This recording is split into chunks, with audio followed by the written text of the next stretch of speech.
Office of Procurement Regulations webinar on developing the Annual Procurement Plan. I am Tamara Roy, Head Corporate Communications, and we're extremely pleased to have you today. At this time, we recognize our Chairman and Procurement Regulator, Mr. Monilal Lalchan. While he will not officiate today, he is available to take any questions that you may have at the end of the session. The team who will be presenting and interacting with you today will be led by Ms. Pastora Brown, our Head Procurement Policy Development, and she will be joined by Policy Officer Ms. Devika Singh, Senior Capacity Development Specialist Ms. Samantha Marchan, and Administrative Assistant Mrs. Camille Andrews. Before we begin the formal aspects of today's proceedings, please allow me to go through some helpful tips for a successful session. Please note that your mics will be muted during the session. Your questions can be sent via the chat option on the Teams platform. These questions will be collated by our team and addressed during our Q&A segment at the end of the session. Please keep your contributions helpful and be considerate to our presenters and other participants. At the end of today's session, you will be invited to provide your feedback via survey form, which will help us improve future sessions to better match your needs by letting us know what worked well and what did not. Please note that this session is being recorded and will be shared via email and uploaded to our website. Without further delay, please join me in inviting Ms. Pastora Brown, who will now open the session. Pastora. Good morning, everyone. Today's webinar is a follow-up to the one held by the OPR last year, November. At that time, we focused a great deal on the analytical tools to be used in the procurement planning process. We would have delved into the how-tos in terms of how to conduct the Pareto analysis and how to apply Porter's 5 forces, the Kraljic matrix, the supplier preferencing model, and the supplier positioning model. We would also have provided guidance on the difference between the annual procurement plan and the annual schedule of planned procurement activities. During the course of the year thereafter, the OPR would have received and reviewed the annual procurement plans submitted by a number of public bodies. We also met with quite a few of the public bodies, though by no means all, and provided some general feedback and additional guidance on developing the annual procurement plan. So today's session is not meant to be a repeat of last year's webinar. You can, in fact, review the video from last year's webinar on the OPR's website at your convenience. Today, our focus will shift a bit as we try to answer the questions: what information should I put in the plan? How should the information be presented? And what should the final plan look like? Accordingly, today's agenda will include, among other things, a session entitled Inputs into the Annual Procurement Plan, where we will highlight items such as the description of the public body, its procurement portfolio for the upcoming fiscal, its procurement function in general, its procurement performance from last fiscal, and the planned treatments for each category of procurement spend for the upcoming fiscal. For this session in particular, we want to invite you to have close by either your draft annual procurement plan or the template that you would have downloaded from the OPR's website, which is contained in the general guideline developing the annual procurement plan. Another agenda item is entitled Writing the Annual Procurement Plan, where we will look at each heading and subheading contained in the template and discuss the information to be included and the manner in which the information should be presented. We will also examine creating the link between the last step of the procurement planning process, which is step number 5, measure results, and the development of the annual procurement performance report. Today, we will be sharing a lot of information with you, but more importantly, we have developed the slides in such a way that you will be able to use them as a desk reference as you develop your annual procurement plan. Accordingly, a recording of today's webinar will be available for your use on the OPR's website. So once again, ladies and gentlemen, thank you for joining us today. And we trust that you will find today's session enjoyable, informative, and most of all, useful as you develop your fiscal 21-22 annual procurement plan. I will now hand you over to Ms. Tamara Roy, Head Communications, who will take us through the rest of today's proceedings. Thank you so much, Pastora. So we will continue on with the rest of the program, where Ms. Camille Andrews will take you through an engaging Q&A segment, and Pastora will also rejoin Camille as well to participate. So, a pleasant good morning again to all public bodies.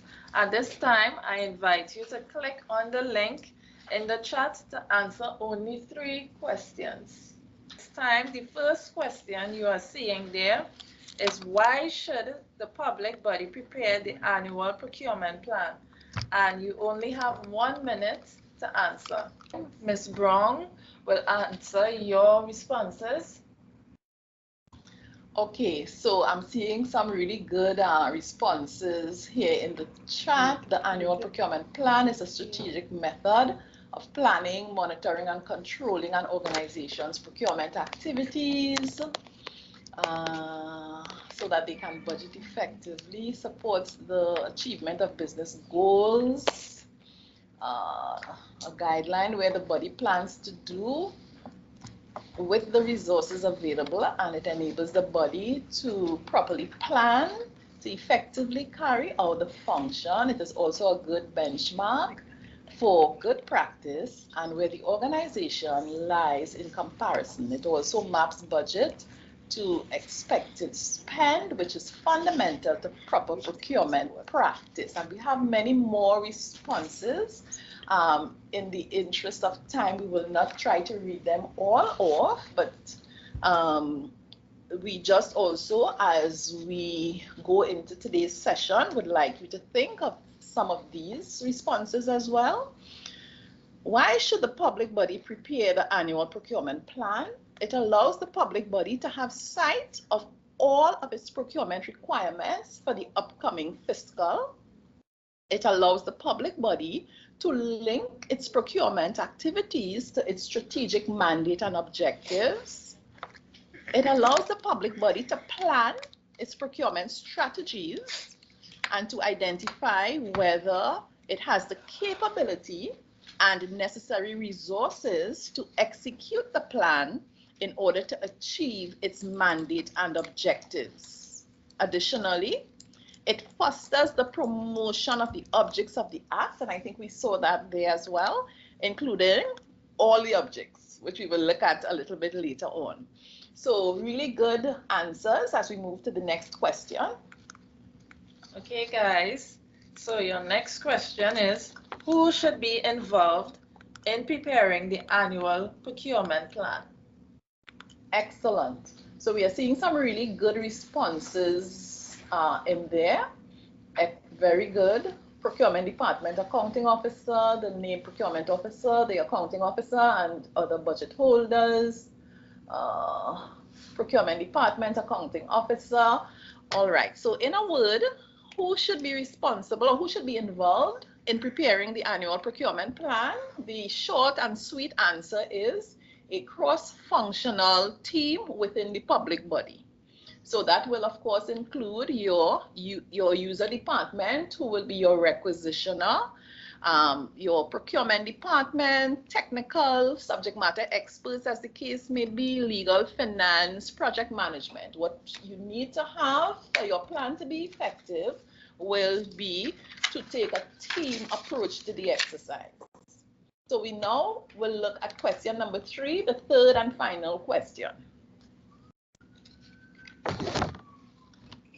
When should the draft be prepared?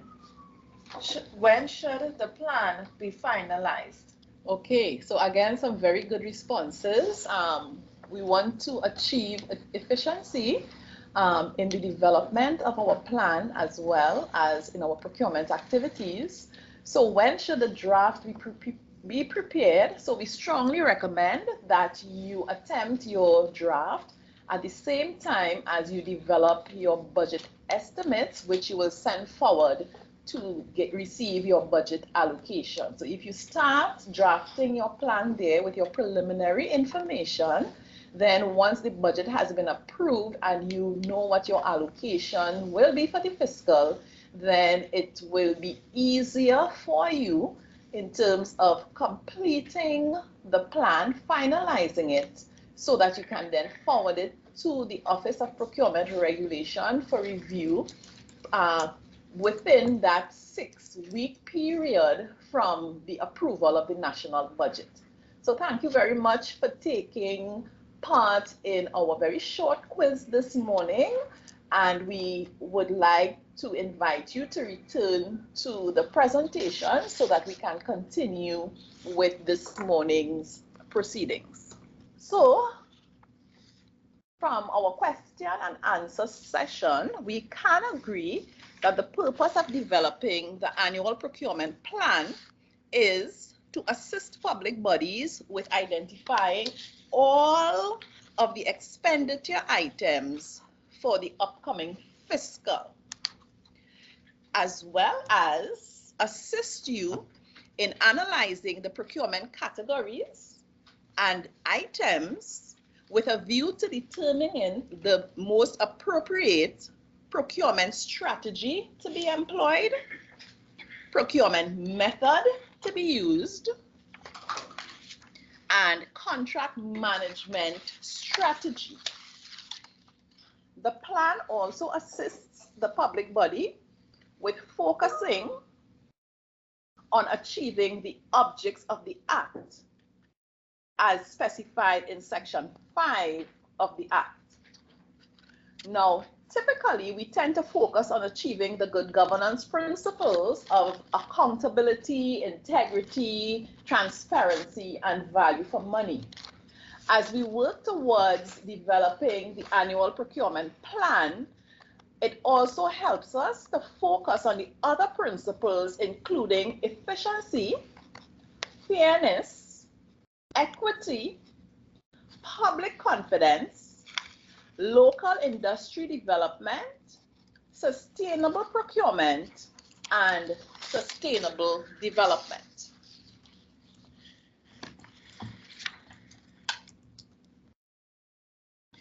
During the last fiscal, the OPR would have received and reviewed a number of annual procurement plans from public bodies. Coming out of the reviews, we would have identified a few pointers which we would like to share with you today that will assist you in the preparation of your annual procurement plans going forward. Our first pointer is simplicity. We encourage you to take a simple approach to developing your annual procurement plan. Some tips that we can give you here would include that you should not try to make the document complex. Do not use numerous words, for example, where a few will be sufficient to make your point.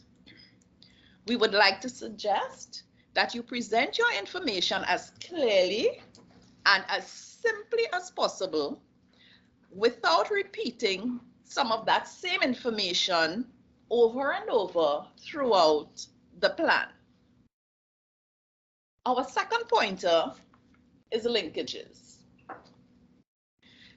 A major feature of developing the annual procurement plan is to create the link between the public body's business objectives for the upcoming fiscal and the procurement activities that will be required to enable the achievement of those objectives. For example, if your business objective is to improve the efficiency of your customer service, you may need to procure computer hardware and software to transition from a paper-based to an electronic system. So when you develop the plan, you create the link between your objective and any relevant procurement that will support the achievement of the objective. Another pointer is analyze. The analysis of your procurement function would include consideration of the strengths as well as the weaknesses related to either your capacity to execute the function, or it may be related to your performance during the last fiscal.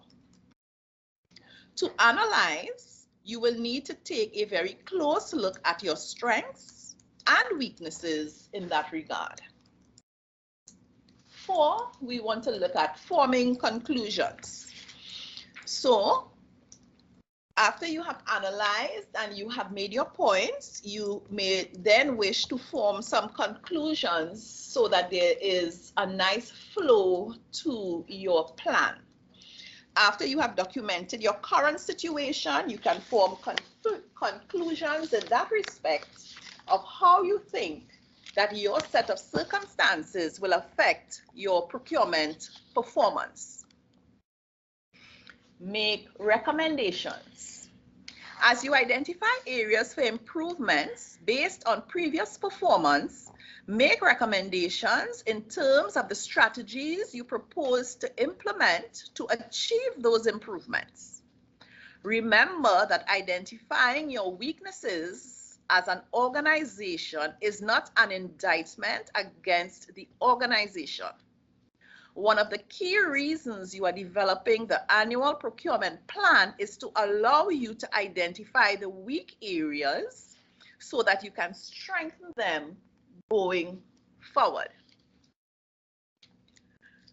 Next pointer is use SMART criteria to develop your key performance indicators. So we are speaking here about having specific targets, measurable results, and achievable goals that are both realistic and time-bound for your procurements.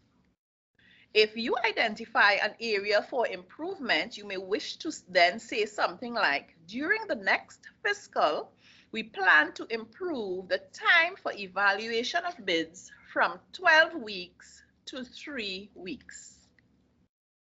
In that way, we are able to be specific about who we are as an organization and about what the organization's mandate, goals, and objectives are.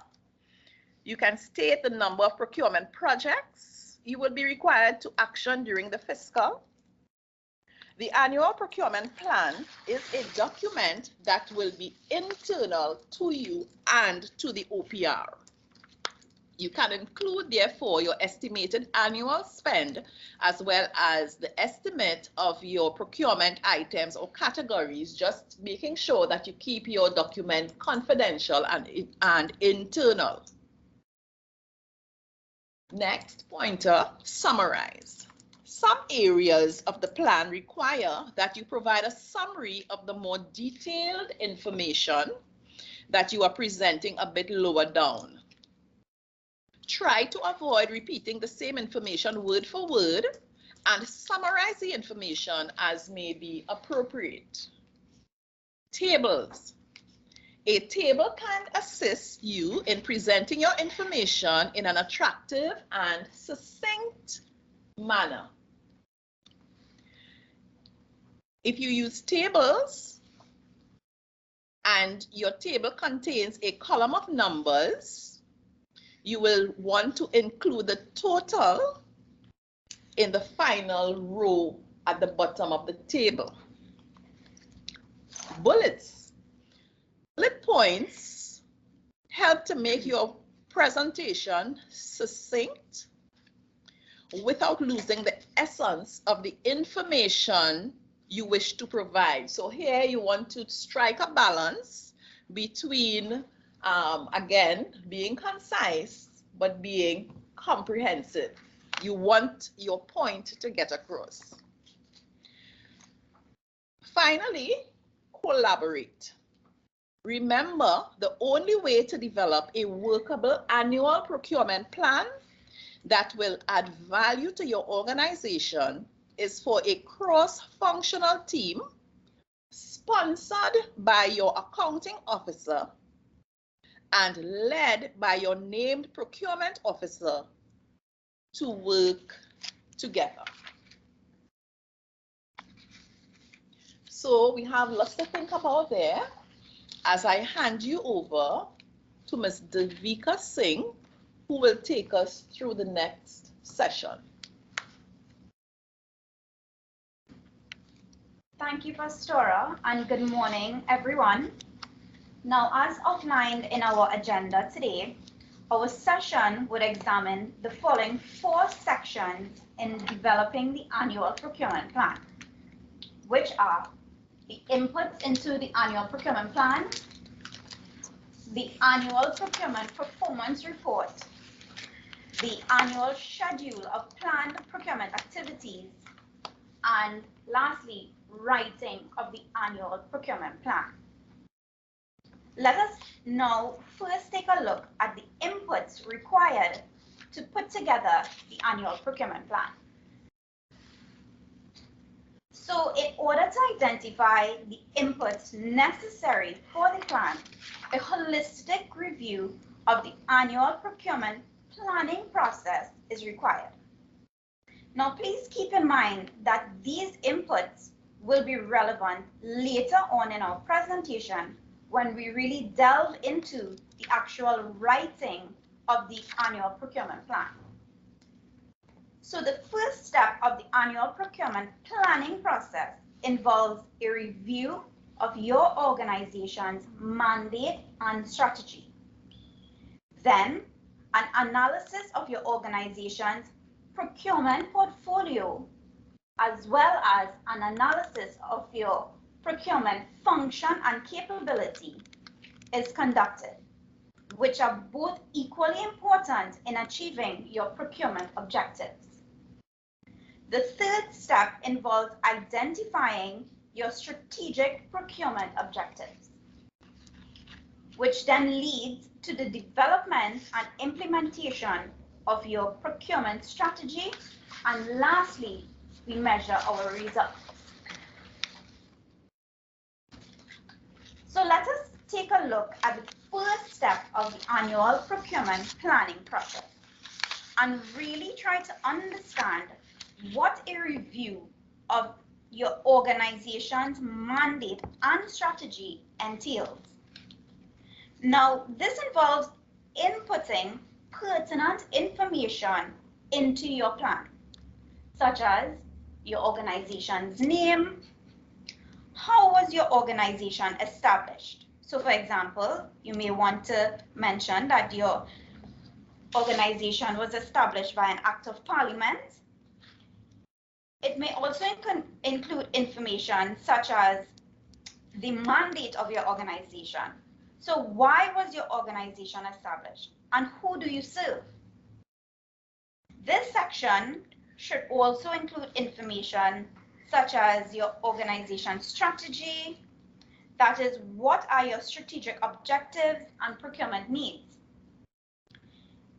You may also want to mention your organization procurement function, which would include such information as what does your procurement function look like, whether your organization has a named procurement officer, and who does your named procurement officer report to. So basically, step 1 of the annual procurement planning process provides a general overview of the role and function of your organization. Now moving on to step 2 of the annual procurement planning process. This is a twofold step where the first part of the analysis involves the review of the procurement portfolio, which is developed from your organization's recurrent and developmental projects, notwithstanding that the source of funding should also be stated, as this process promotes the principles of transparency and accountability in the overall procurement planning process. Now, the procurement portfolio involves providing a listing of all items being procured by your organization, giving a brief description of the goods and services, as well as the respective quantities and estimated prices of each item. You are also asked to note that the procurement portfolio only includes items of goods, works, and services to be procured, and does not include items related to staff remuneration or salaries. Now, in keeping with the analysis of the procurement portfolio, you should always want to keep in mind 3 key points. 1, what item is being procured? 2, the price of these items, and 3, the market conditions for each of these items. Now, considering these 3 main points, you can now analyze your procurement portfolio using the following analytical tools. So we can analyze according to Pareto analysis, Porter's 5 forces, supplier preferencing model, the SWOT analysis, the PESTLE analysis. You can also use the Chiralgic matrix model, the procurement management strategies, and supply purchasing model. Now, all of these analytical tools are detailed in the basic handbook, or if you would prefer, you can access the video recording of last year's annual procurement plan webinar, which provided a working example of these analytical tools listed. And just a note, both of which can be found on the OPR's website.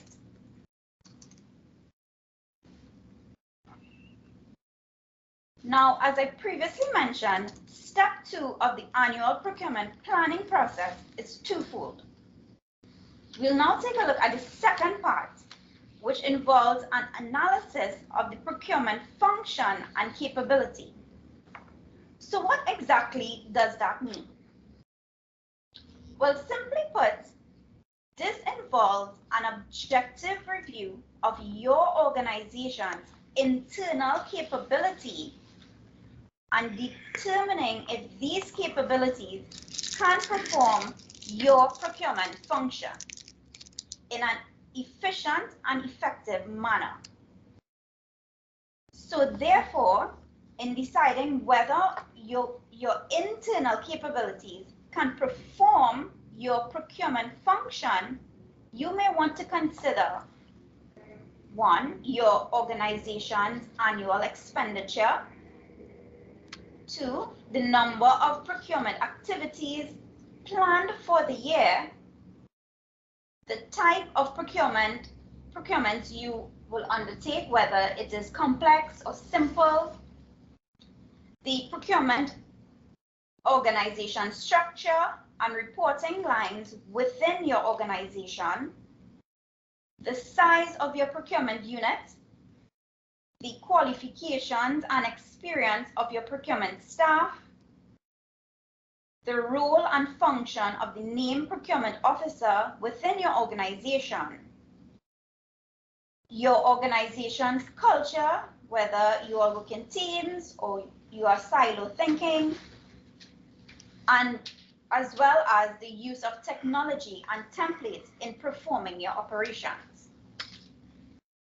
Now, for further guidance on how this can be done, you may wish to take a look at the general guideline, Developing Procurement Capacity, as well as the Training Standard Requirements document, both of which are available on the OPR's website.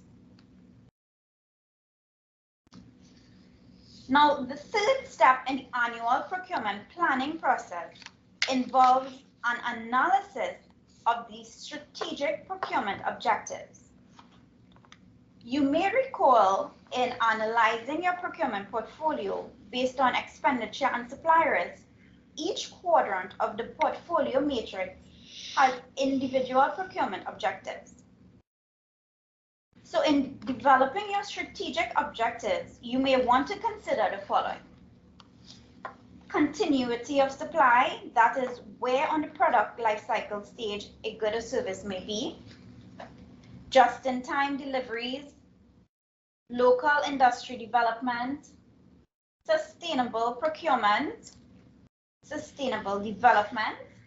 You may also want to look at the availability of supply and reducing administrative efforts in performing your procurement activities. You may also want to take a look at minimizing transaction cost, as well as ways to capitalize on economies of scale. And lastly, how to achieve best value for money over time. Now, it is important to remember that the categorization of items into the various quadrants are unique to each organization and will therefore differ for each organization. The fourth step of the procurement planning process involves the development and implementation of the procurement strategy. Now, what exactly is meant by a procurement strategy? The procurement strategy is basically a plan of how to achieve outcomes and organizational objectives from your total procurement effort. This would involve considering the procurement system. Example, do you conduct your procurement in a centralized or decentralized manner? You could also consider the procurement methods and procedures you plan to implement, whether it's open versus selective tendering, whether you want to conduct a request for proposal, as well as your evaluation method and criteria should be considered. Contract management strategies should also be considered, which includes purchase orders or maybe developing a framework agreement. And fourth, you may look at the scheduling of procurement activities, on procuring according to plan. And lastly, you may want to look at monitoring, management, and control of your procurement activities.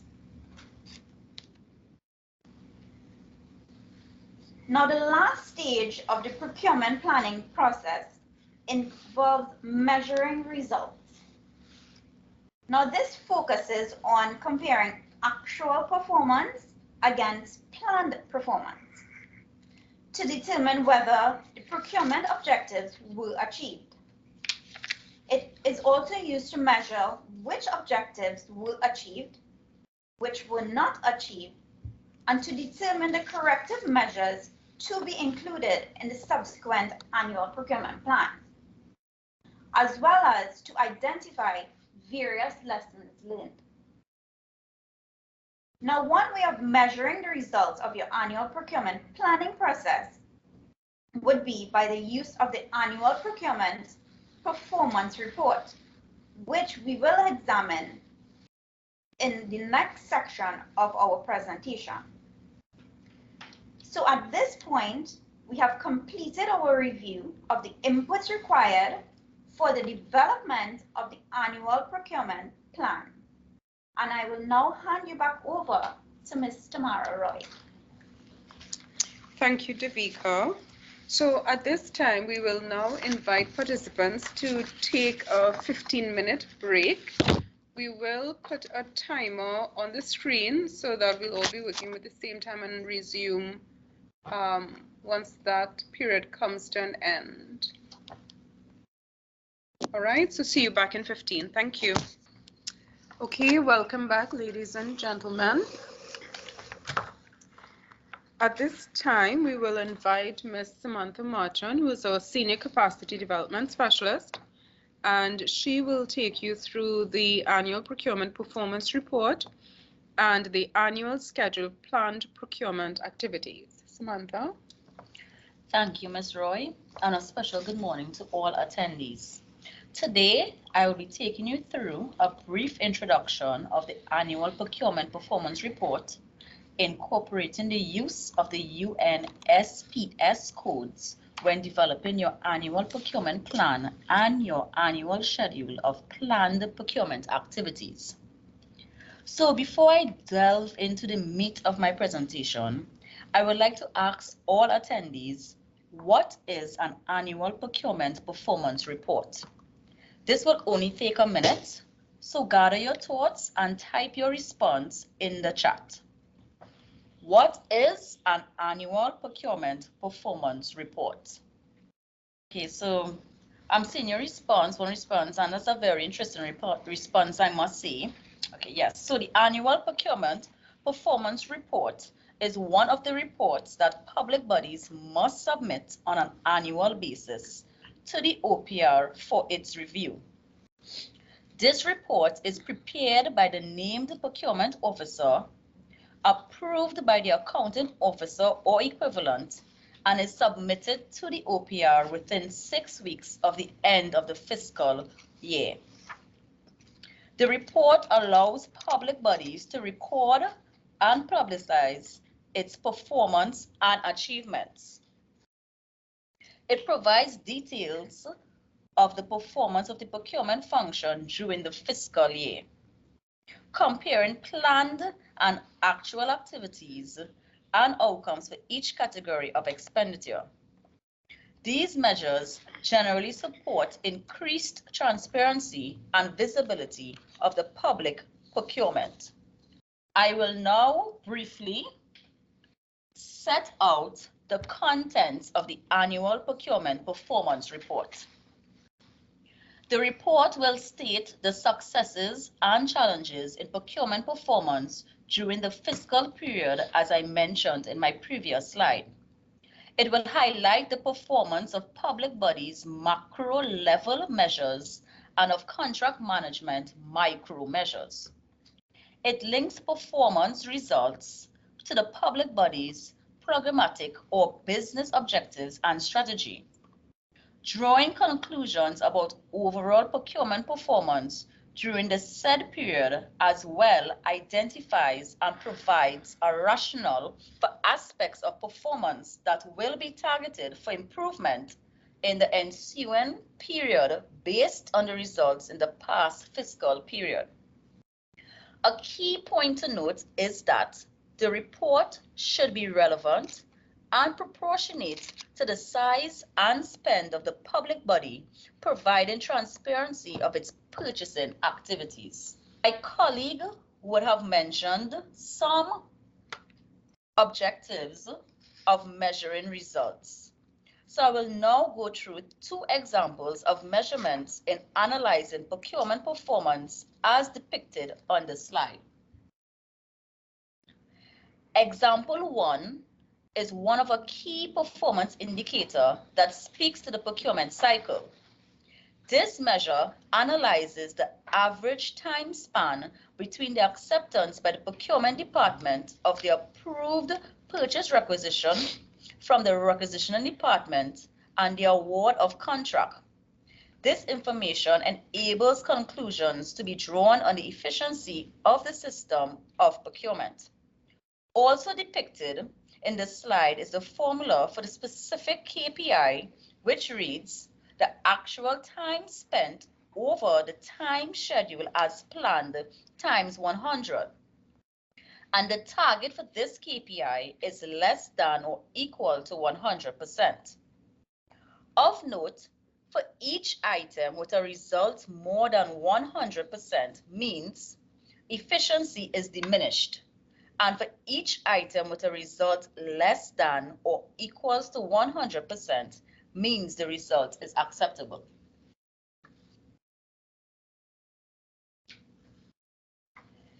Example 2 is another key performance indicator that speaks to the rejection of bids.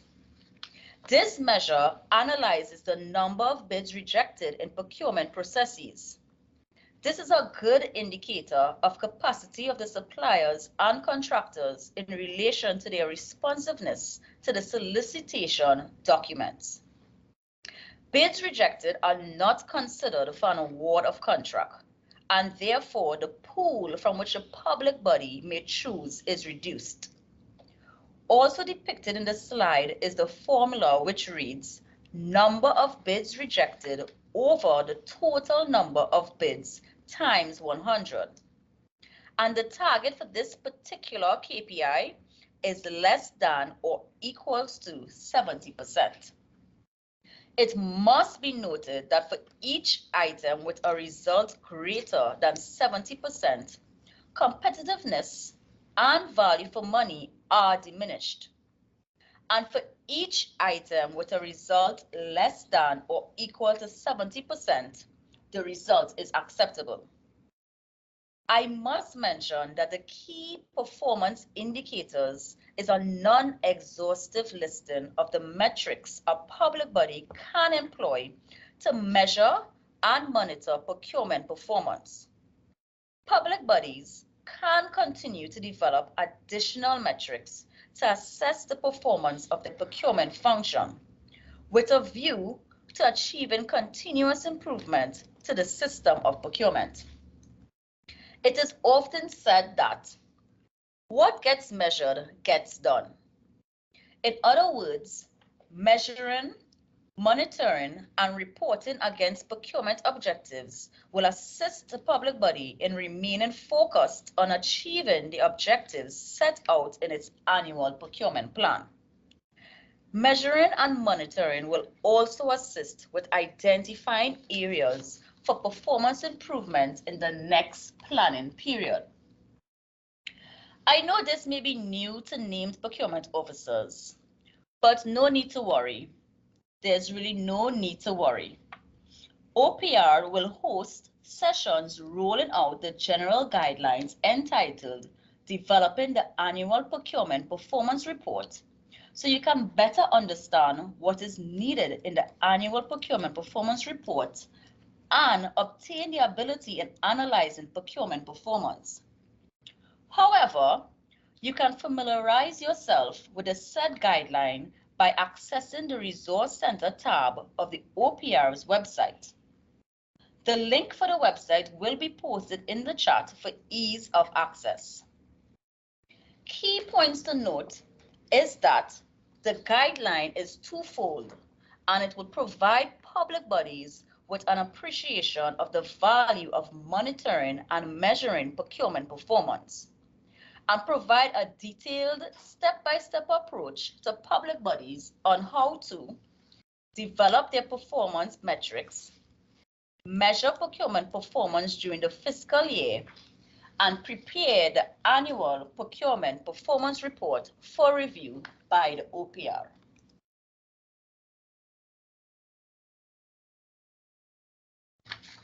Ms. Singh in her previous slides highlighted the process for the annual procurement plan. So this brings me to the third segment of today's proceedings, developing your annual schedule of planned procurement activities. Now, the annual schedule of planned procurement activities is a document prepared by you, the public body, outlining its planned procurement activities for the upcoming fiscal period.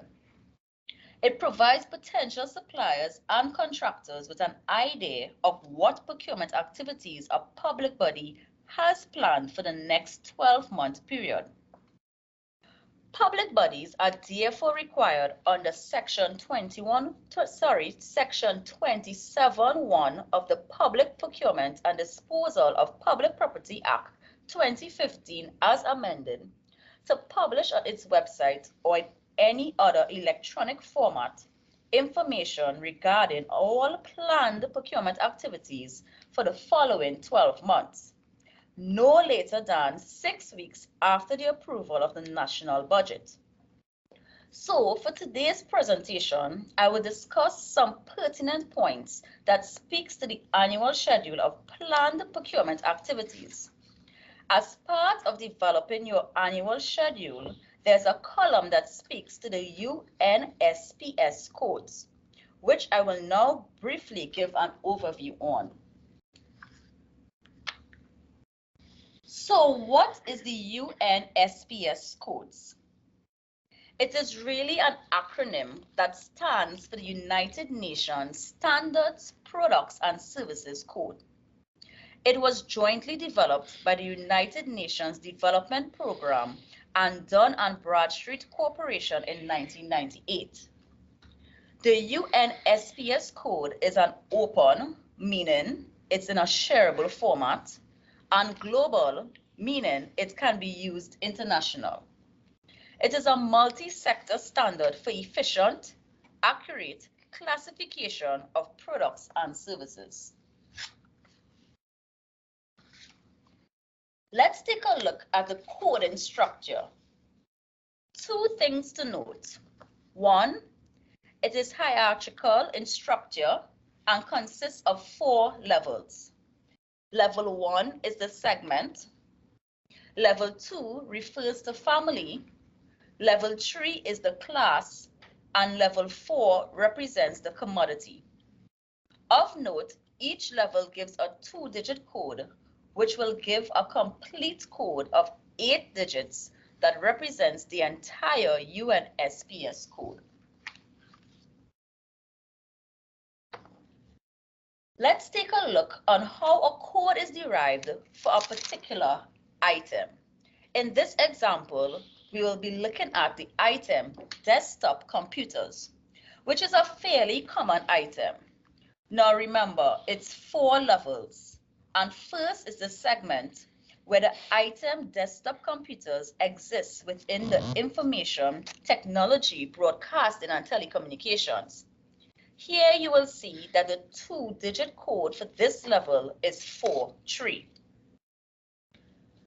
At the second level, which represents family, the item desktop computers exist within the computer equipment and accessories.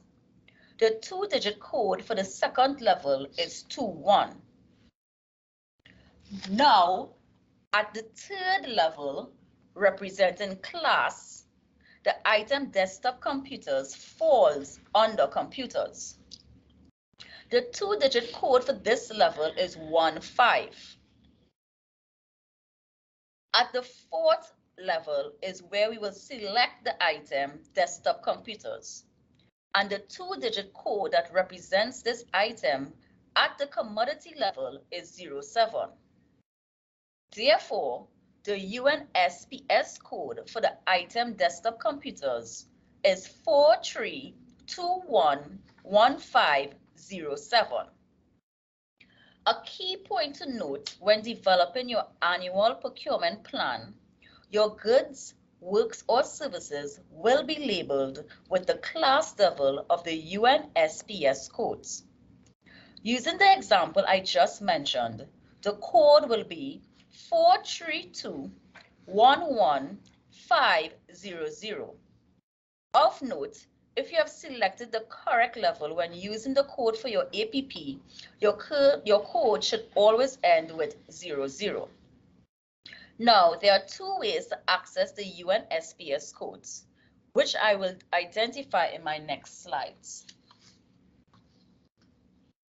The first way to access the Unsps codes is via the Procurement Depository. As an NPO, you can access the Procurement Depository using your credentials, you would have received from us. If you did not receive any credentials to access the depository, please contact support@opr.org.tt with the name of your public body and email address. This email address will be inserted in the chat for ease of reference. As depicted in the slide, you will log in to the procurement depository using your credentials, then select line of business and click create. Doing this, the list of Unsps codes will be accessible. You can also access the codes from the official website highlighted on the slide at www.unspsc.org. This website will be inserted in the chat for ease of reference. Once you are on the website, you will have 3 options to access the available code listing. Option 1, you can download the PDF format for free. Option 2, you can purchase the Excel format for $250 Or at option 3, you can use their online search tool on the website to access the Unsps codes. This is just a brief overview of the Unsps codes for utilizing said codes when developing your annual procurement plan. Of note, the OPR hosted a series of webinars last year entitled Code of Ethics and Unsps Codes. For participants who are new to the Unsps codes, or for the participants who were fortunate in attending last year's webinar on the Code of Ethics and Unsps codes, and may need to refresh yourselves, you can access the recording via the link provided in the chat.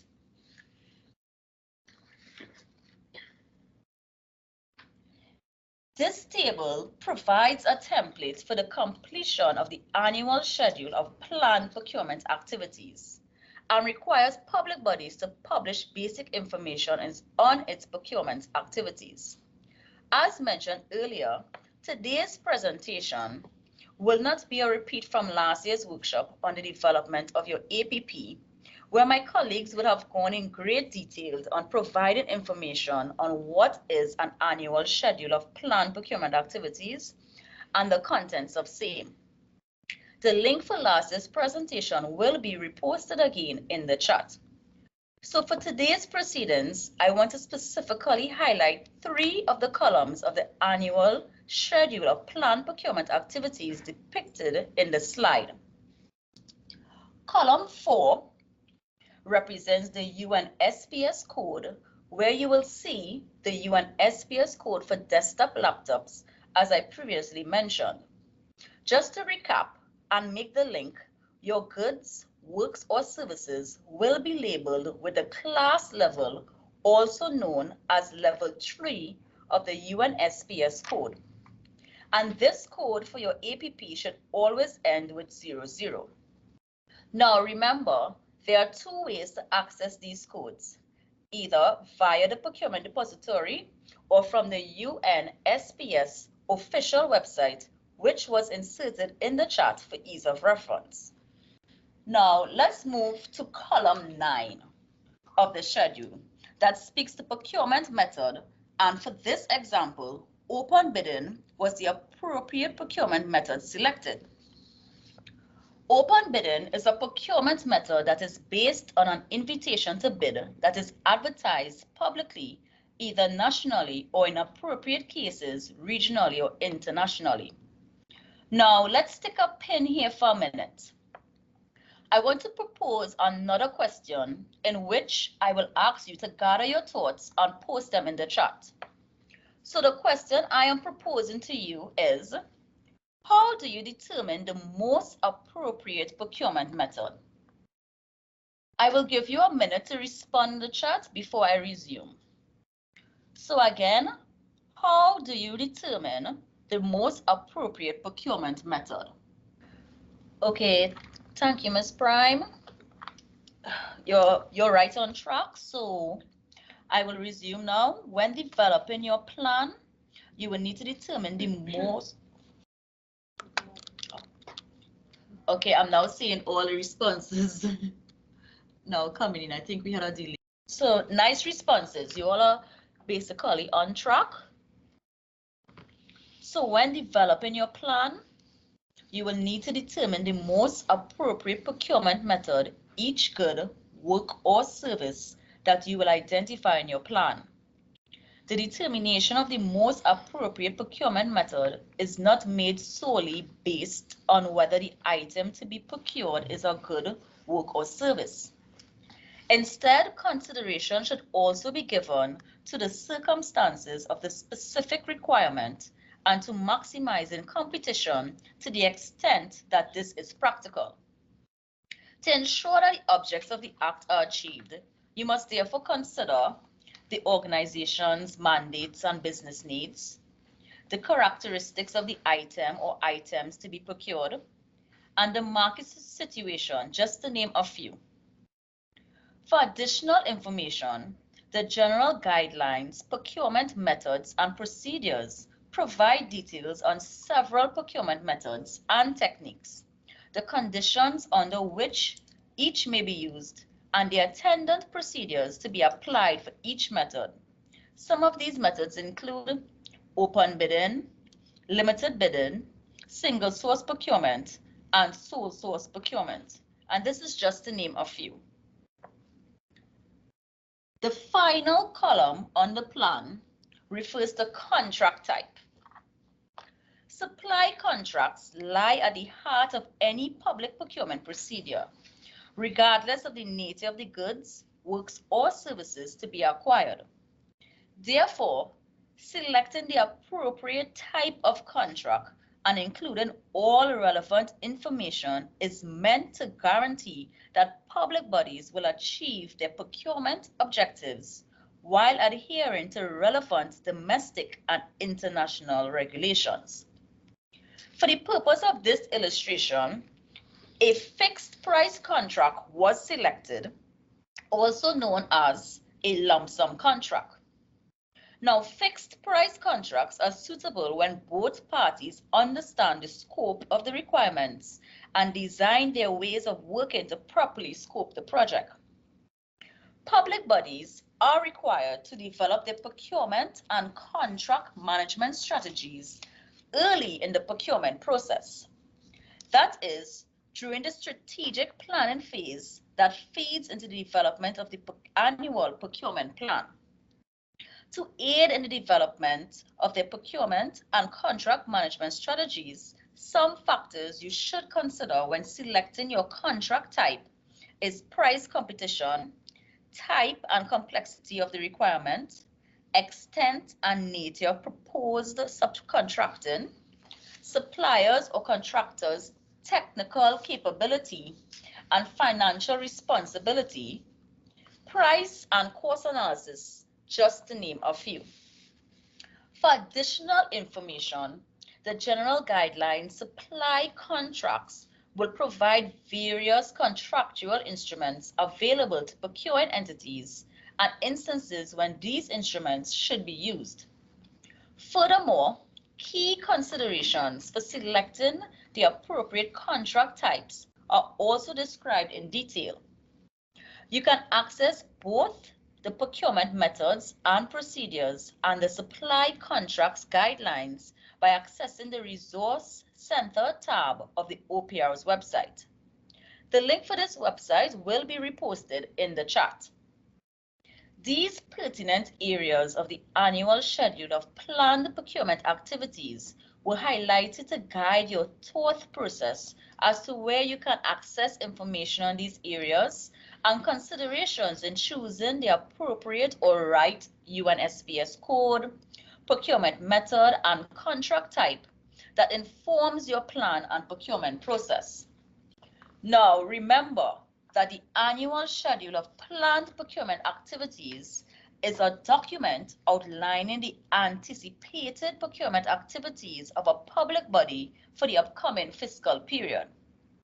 It is to be submitted to the OPR as an insert or an appendix to the annual procurement plan. It does not include the value of the procurement activity and can be updated during a fiscal year and must be published on the public body's website no later than 6 weeks after the approval of the national budget. This now brings me to the end of my presentation, and I will now hand you over to our moderator, Ms. Tamara Roy, who will initiate the second break. Thank you. Thank you, Samantha. Okay, so for this section of the webinar, we will be going into writing the annual procurement plan. But due to the content of this particular section, we want to take a break before we go into it and after. So at this time, we will give you a 5-minute break. We will put the timer up on the screen. We will resume. Ms. Pastora Brown will take you into the content, and then we break again for another 5 minutes before we go into a Q&A session. So thank you very much. All right, welcome back, ladies and gentlemen. So we will go straight into welcoming Pastora Brown to the floor, where she will take you all through writing the annual procurement plan. Pastora. Okay, thank you, Tamara. So now that we have a good understanding of what is required to write an effective annual procurement plan, we want to place our focus on actually writing the plan. So this section is entitled Writing the Annual Procurement Plan. But before we actually get down to the meat of the matter, I have 2 questions that I would like to pose to you. We want to see your answers popping up in the chat. We hope that these questions will help to stimulate your thinking as we delve into this session. So the first question, or really it's more in line of an assignment, and I am asking you to state one of your fiscal 2022 business objectives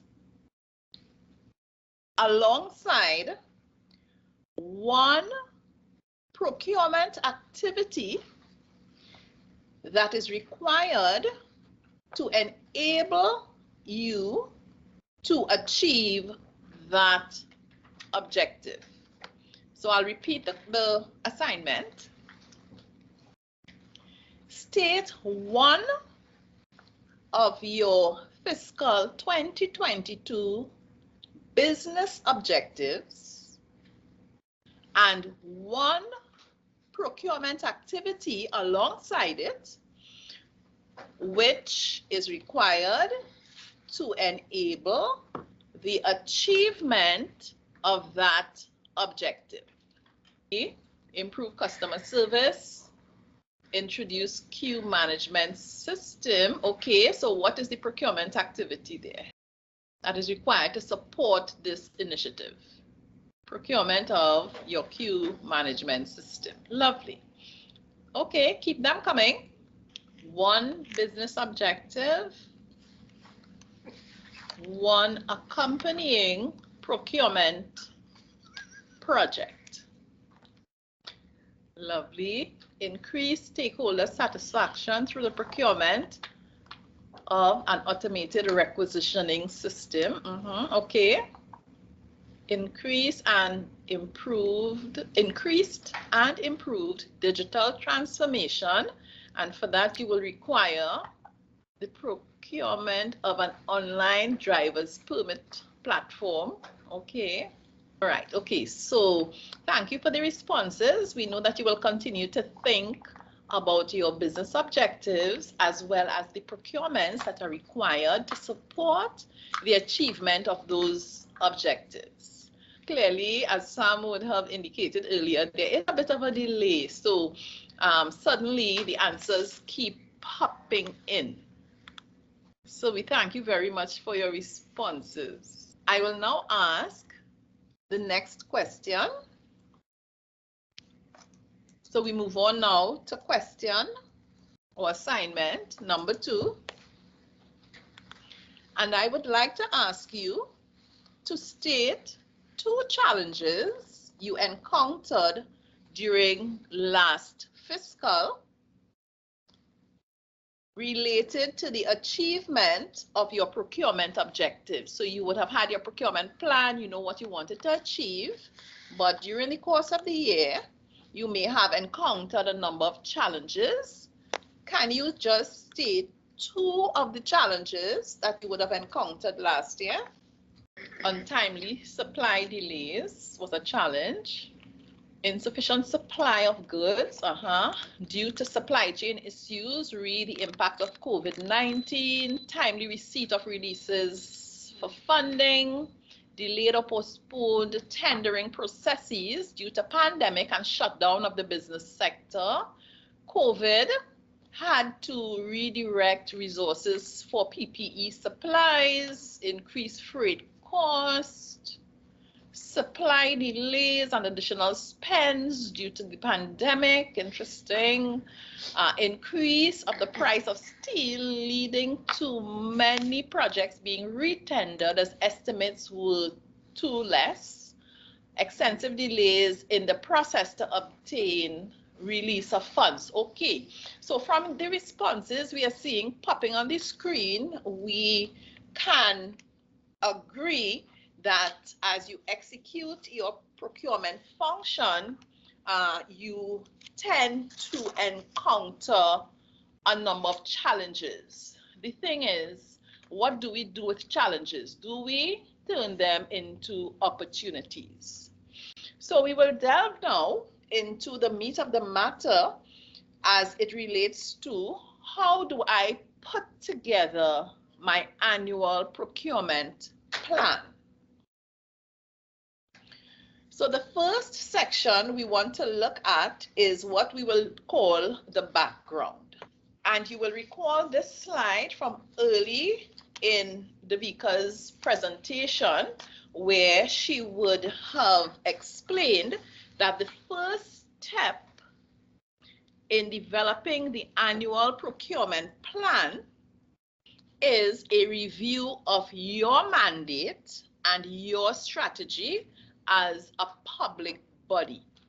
And the information that you gathered there actually sets the tone to assist you in developing your procurement strategy and achieving your procurement objectives, which will then assist you in achieving your business objectives. So here we want to include all of the information gathered during this exercise when we reviewed the public body's mandate and strategy. So in this section, we simply document that information so that it provides a nice introduction to the plan. Next, we look at what is labeled section 1, introduction. As you will see from the section headings A to D, the information required here is a summary of the details you would place in sections 2 and 3. Now, you would recall that I invited you earlier on to have with you a copy of your draft annual procurement plan, or a copy of the template that you would have downloaded from the OPR's website.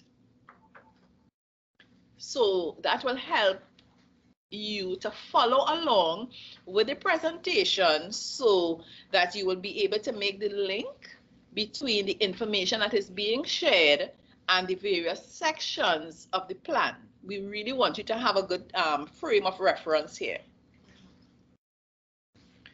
The approach we will take for the next several slides will be to first focus on each subheading, which you will see in green text.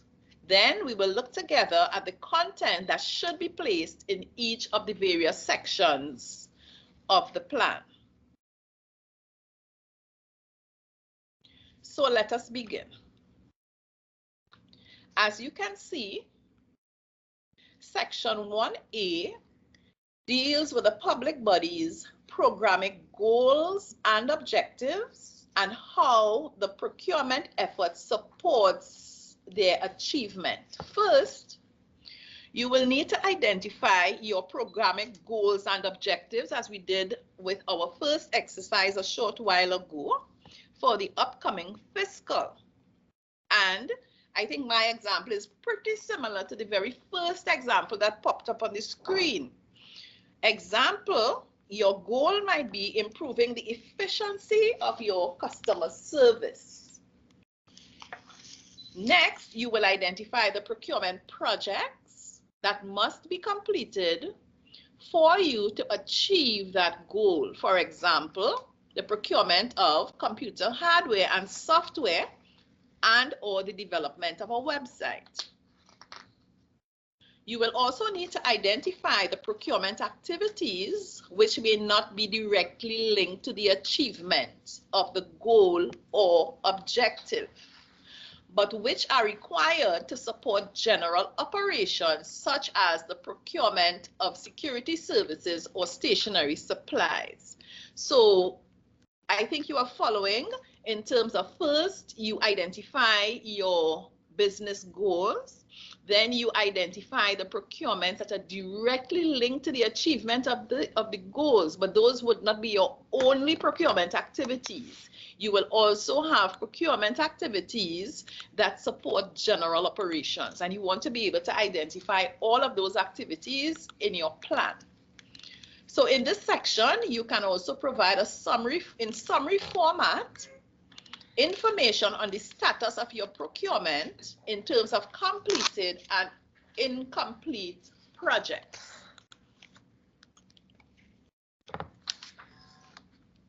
So we were speaking about how is the information to be presented, and so here we have an example for you. Now, when you look at this table, I am hoping that in your mind will almost want to leap to what to the annual schedule of planned procurement activities. So in terms of the direct linkages, you can, in a nice tabular format such as this one, state your strategic objective for the year. So you may have objective 1, objective 2, objective 3, objective 4. Alongside the objectives, in the next column, you can now list the procurement projects that relate directly to the achievement of the objective. So as we had said before, if the objective is improved customer service, one procurement will be the procurement of computer equipment. Another procurement will be the supply of computer software. Another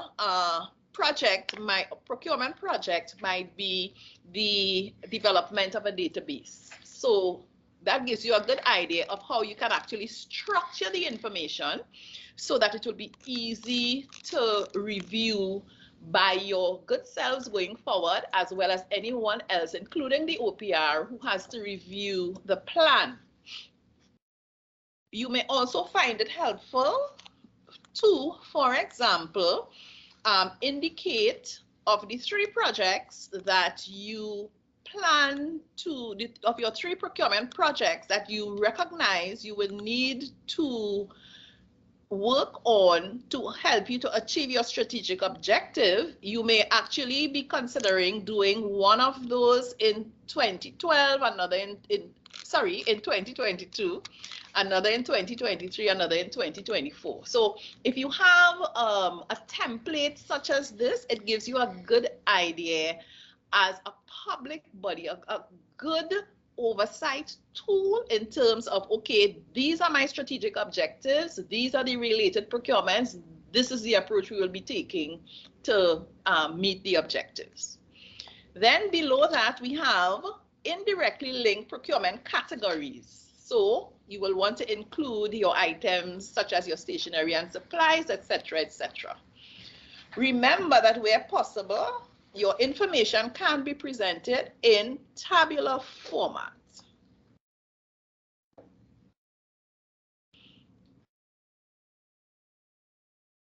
Yeah, so moving along, as you identify your procurement projects, you can begin to think about the strategies you wish to develop to ensure that you achieve all of the principles identified in the objects of the act. And remember at the beginning, we spoke about, yes, we always very quickly think about transparency and accountability, etc.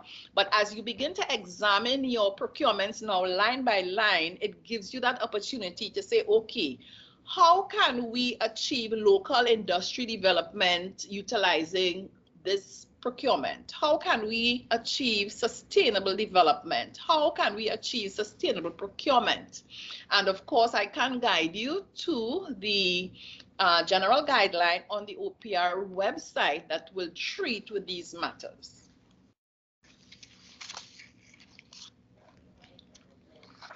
So to continue, you can also use a table to present your analysis of completed and incomplete procurements from the last fiscal. So we are still under section 1A. Among other things, you may want to review the number of planned and unplanned procurement activities that you would have started during the course of the year. You may want to take a look at the number of contracts awarded alongside their value, the number and value of the purchase order issued, etc. And remember that the items presented here are not exhaustive. You, as the public body, can determine which any other areas of your procurement performance that you wish to analyze and report on to your senior management and, where applicable, your board, as well as to the OPR. Remember, the objective here is analysis to identify areas for continuous improvement. So now this section 1B requires the public body to consider the main focus of the annual procurement plan for the upcoming fiscal versus that of the last fiscal. It will be useful, therefore, to include a brief narrative of last fiscal's performance, emphasis on brief narrative, as well as a brief narrative of the plan for the upcoming fiscal. Some points to consider would be including a summary of the procurement started, completed, work in progress, and the impact your procurement performance would have had on the achievement of last year's programmatic goals and objectives.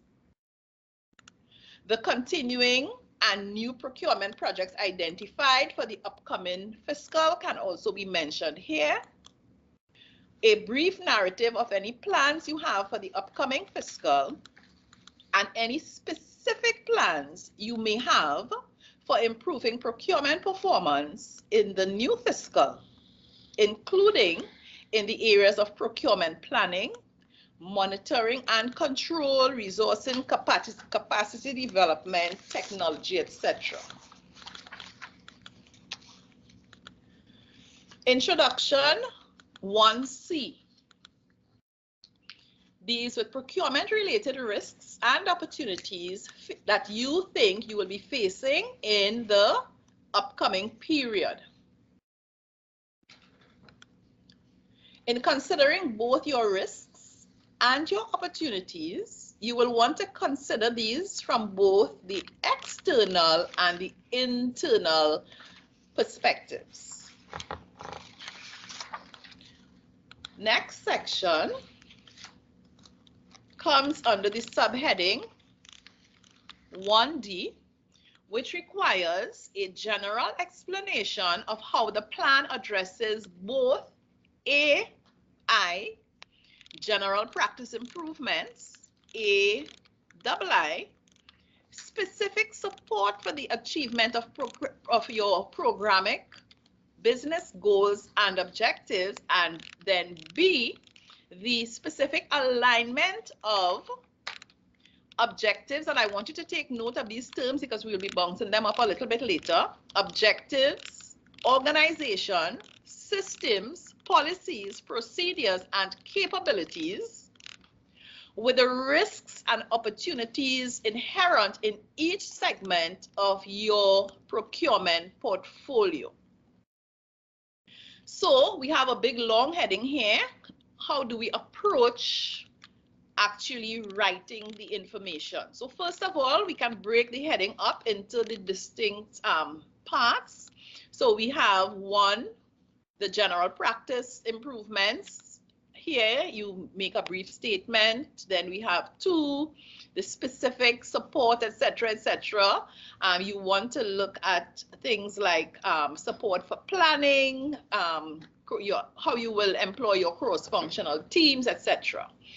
And then we have specific alignment of the objectives, etc.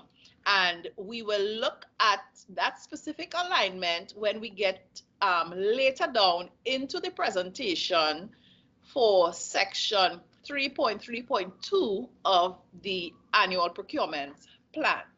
So that is the introduction. And as I said before, the introduction here was supposed to give you a nice little almost summary, high-level view of the details of how you will actually now review and manage your procurement.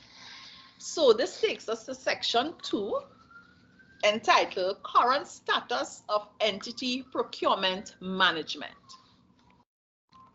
And section 2.1 requires an analysis of the public body's programmatic, my apologies, business goals and objectives in conjunction with the procurement related challenges anticipated by the public body. So here you want to focus on things like the procurement cycle delays in the various stages of the procurement cycle: planning, tendering, evaluation, and award of contract, as well as the contract management stage. You also want to consider the existing or expected market conditions for the period of the plan: number of suppliers, availability or scarcity of supply, delays in the supply chain, some of which you would have identified earlier on as challenges, as well as the impact of late payments on your procurement function. So your plan has to identify these challenges, and then you have to make recommendations for how you will be seeking to mitigate your risks and overcome your challenges. 2.1 Procurement related challenges. So now let's look at how we treat with this subsection by again looking at these anticipated challenges at every stage of the procurement proceedings. So essentially what we are saying is that you will take a systematic approach to identifying your challenges, and in order for you as an organization to work together, brainstorm, and determine what measures are you going to put in place to overcome your challenges. In the planning stage, your challenges may be related to conducting, for example, your market research, or how difficult is it for you to develop the specifications that are suitable for your needs in keeping with the best practices outlined in the general guideline entitled Developing Specifications. Or you may experience challenges or anticipate challenges relating to the development of your terms of reference. Then you can take a look at the anticipated challenges relating to the tendering stage and so on. Then the evaluation and award stage, then the contract management to closeout stage.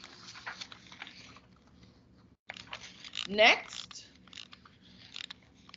we look at analysis of the public body's procurement portfolio. You would have gone through a rigorous exercise utilizing your Pareto and other tools that were mentioned earlier on in the presentation. And you would have identified the procurements that fall into the various categories of your procurement portfolio matrix: your routine, your leverage, your bottleneck, and your strategic quadrants. This section allows you to provide a high-level summary of your findings, including total number of projects and the number of projects in each of the 4 quadrants. Again, a nice summary statement. Here you can also insert the completed portfolio reflecting the spend categories in each quadrant. As we move on to analysis of key issues in prior year performance, again, we want to approach this analysis in a structured manner, looking at each stage of the procurement proceedings. Some bullet points, comprehensive yet concise, can work very nicely for this section. Moving along to analysis of the procurement function and associated capacity assessment. We can look at each public body both in terms of the organization's capacity, in terms of its structure and so forth, as well as the capacity of the individuals performing or otherwise contributing to the procurement activities. The OPR's general guideline entitled Developing Procurement Capacity and its recently rolled out training standards, competency levels, and certification requirements provide guidance to assist public bodies in developing their procurement capacity using the following 5 procurement capacity enablers as a guide. So when you delve into these 2 documents, you'll realize that there is a lot of information there and a lot of guidance to assist you in that regard. So the enablers we refer to include procurement leadership and governance, people, significant procurement planning, managing supply, as well as performance management. And I must put a plug in here. You will also want to take a close look at your staffing levels in relation to the performance of your procurement function. 2.2 progress. This section allows us to take a look at the progress made during the last fiscal towards improving your procurement performance. You can speak here about any challenges made to your organization structure and reporting lines, any changes made to your organization structure and reporting lines for your NPO, etc., etc. We have some tips there for you. Continuing, we want to identify the lessons learned during the last fiscal. Again, you can look at these at each stage of the procurement cycle. Once you've identified the lessons that you would have learned, you then want to explore how these lessons can be incorporated into your next and future procurement plans to assist in achieving the required improvements in the performance of your procurement function. So now we move to subhead 2.3, issues arising from prior year performance. Here we can explain the results of baseline measurement or of prior period performance measurement and how these will inform future procurement management strategy. So we can take a look at what we had planned to achieve during last fiscal and compare the plan with the actual performance over the period. Then we want to look at what we are going to do differently for the coming year to improve performance. the achievement of our business objectives and goals and the objects of the Act. For example, what management strategies are you going to put in place to reduce procurement cycle times?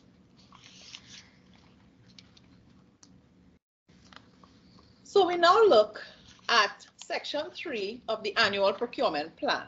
Essentially, here we will want to address some of the techniques that we can use to improve our procurement performance. And again, we have some tips here for you. You can speak to how you would utilize portfolio analysis, etc., etc.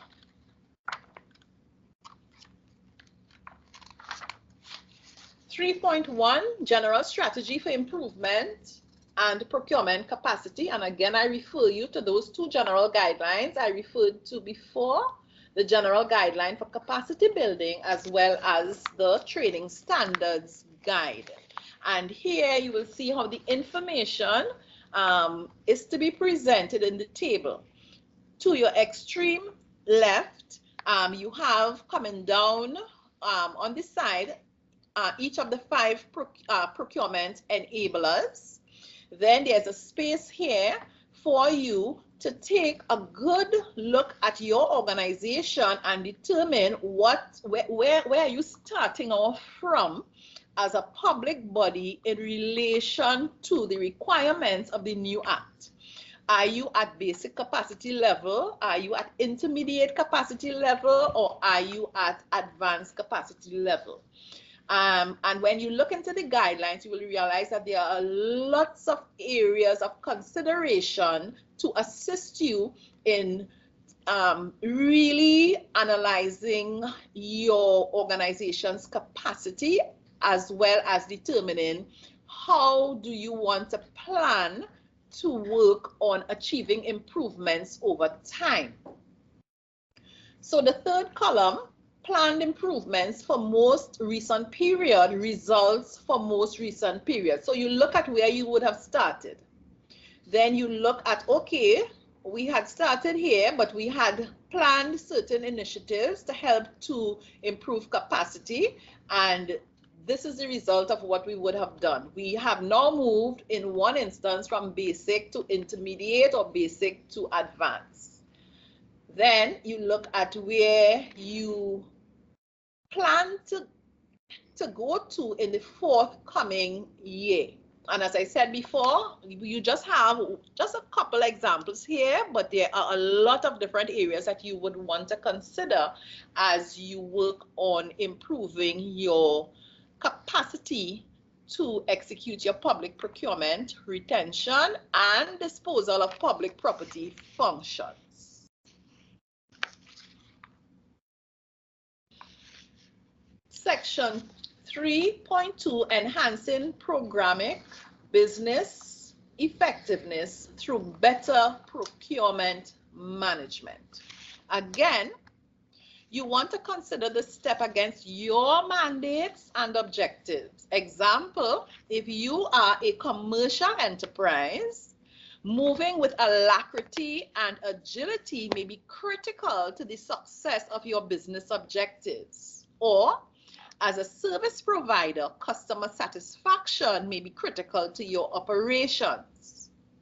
Always remember that there are rules of engagement to ensure that your procurement objectives, that your procurements achieve the objects of the Act. Within these objects, you want to consider well the trade-offs that may be non-negotiable between, let's say, for example, what some may consider value for money and competing priorities related to, for example, the achievement of local industry development or other governmental socio-economic policies. These strategies and trade-offs where they exist must first be documented in your special handbooks and guidelines and subsequently in your annual procurement plan. Remember, one of the objectives we always want to achieve is accountability. Another would be transparency. Another would be public confidence. Section 3.3, strategy to manage the procurement portfolio. Again, we recommend succinctly yet comprehensively documenting your strategy for managing your procurement portfolio during the upcoming fiscal. And again, we have a number of pointers on the slide, which we will leave you to work with as you develop your plan. Section 3.3.1, managing risk and opportunity in procurement, a portfolio management approach. So this is just to underscore that under this new public procurement regime, we are really moving away from every Monday morning we identify a new procurement project. The operations of the procurement, the operational framework now points us towards the utilization of a portfolio management approach, which of course we would have covered a bit in today's session. There's, as we said before, more information in the basic procurement handbook and more information on the OPR's website from previous sessions. So 3.3.1 looks here at how you plan to manage both your risks and your opportunities utilizing the procurement management approach. You would have identified the risks that we now want to treat with here in section 1C of the plan. At this point, you want to demonstrate how the analytical tools would have helped you to treat with the mitigation of these risks. And of course, the analytical tools include those that would have helped you to assess the market conditions and other challenges you may be facing in your operating environment. Here, for the purpose of applying the appropriate treatments to each procurement category and item, you want to take the time to ensure that your statements are specific and relatable to each procurement category and item. Continuing, Public Body's Annual Procurement Portfolio. So we have here a diagram, distribution by quadrant. This diagram documents the analysis of your procurement portfolio as it relates to expenditure, vendors, etc., for each spend category. You may feel very free and comfortable to expand on the list of variables you wish to analyze to assist you with the analysis of your procurement activities. If this is your first year of completing the annual procurement plan, then the information that you fill in the table will be the estimates that you developed during your analysis. So these wouldn't be actual, but these will be what you estimate your portfolio to look like. On the other hand, if you had developed your plan before, so if you had prepared one last year, you now have the opportunity to have some comparative information placed in the table. Samantha would have mentioned in terms of developing the annual procurement performance report, we will host a session and we will advise you of the date. Where we will provide more in-depth guidance in terms of the analysis of the performance and the preparation of the report. We now turn to what is really a very important area of your annual procurement plan. That is where you document in a nutshell your full strategy for treating with each category of procurement spend in terms of, and remember I had told you to take note of these terms, in terms of the objective, the strategy, the organization, systems, policies and procedures, skills, and performance monitoring management. So on the screen, you will see the information that is presented here, and this information relates to the treatment of the procurement categories and items that fall within the routine quadrant. In the general guideline developing the annual procurement plan, of course, there is additional information that guides you in terms of developing the treatment of your procurement categories for your leverage, your bottleneck, and your strategic as well. What we want to urge you to do here is, as you develop the treatments, you very carefully make that link between the items, the procurement items, as well as the procurement categories in each quadrant, and see the best objective that you are seeking to achieve, the best strategy that will be applicable to those items, etc., etc. And so that when you develop the plan, you will not just basically repeat everything that you see in the guide, but you will make a very conscious determination of exactly what you will be using in terms of, for example, systems, where we have here adopt a payment tool, and we have software ACH to make the process more transactional. So you will determine what appropriate system you actually already have in place or plan to put in place. So for the next slide, again, just a little tip here, and we found this very useful at the OPR.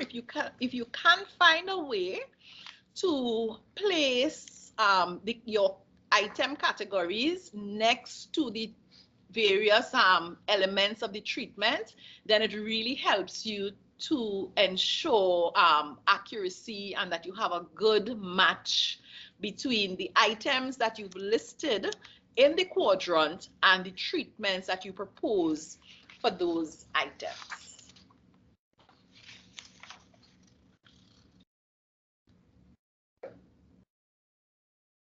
So, having gathered all of your information and having actually written your plan, this is a good place for you to consider what you want to put in your executive summary. So your executive summary can be a brief summary, probably a half page or 1 page, which highlights some of the key elements of your entire plan, such as your goals, objectives, performance against plan, everything that we would have discussed. You may just want to have a nice, easy to review summary of these things that would make it easier for your management, your board, and for the OPR to get a quick understanding of the contents of your plan before we actually delve into the plan. So final word, Samantha would have explained about the annual schedule of planned procurement activities, and of course, as part of your actually writing and developing the plan, we do not want to forget that we either insert, if we have just a few procurement items, insert the schedule within the body of the plan, or we attach the plan to the, we attach the schedule to the plan. So ladies and gentlemen, we thank you for listening to us so very patiently today. And we would like to invite you to take a short 5-minute breather as we invite our procurement regulator, Mr. Munilal Lalchan, to join us for the question and answer segment. Thank you again. All right, so at this time, as we move to close this session, on behalf of the team here at the OPR, we wish to thank you for your time and engaging feedback. We do hope that the information shared will be put to use as we move forward towards full proclamation. Please feel free to send any further questions or comments to app-app aps@opr.org.tt. This link will be placed. We will type the link in the chat, and we'll be happy to provide any further support or guidance you may need. Also, again, please fill out the survey forms because your feedback is valuable to us. The link will be placed in the chat for your convenience. Thank you again for your participation, and do enjoy the rest of your day.